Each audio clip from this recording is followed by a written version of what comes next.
সকাল বন্ধুরা, সবাই হয়তো ভাবছো আম আর দুধ সকাল সকাল নিয়ে চলে এসেছি কেন। সবাই জানো অম্বুবাচী চলছে, তো অম্বুবাচী চলাকালীন আম আর দুধ খেতে হয়। তো স্বাস্থ্যে বেশ কিছু নিয়ম আছে। অম্বুবাচী চলাকালীন আসাম মা কামাখ্যা মন্দির, মায়ের চৌনি ঢেকে দেওয়া হয় লাল কাপড় দিয়ে। মন্দিরের বাইরে মায়ের নিত্য পুজো করা হয়। অম্বুবাচী চলাকালীন একটি বিশেষ নিয়ম আছে হিন্দু ধর্মে। আম এবং দুধ খাওয়ার প্রচলন আছে। ফলের রাজা আম, আম থেকে আমরা ভিটামিন পেয়ে থাকি অনেক রকমের।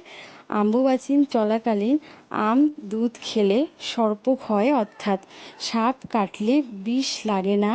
আবার যারা অনেক রোগের সমস্যার সম্মুখীন হয়ে থাকে তাদের বিপদ কেটে যায়।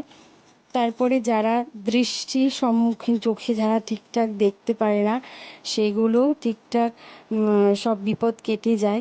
তো অনেক রকমের বিপদ কেটে যায় এই অম্বুবাচী চলাকালীন মায়ের দুধ আর আম খেলে।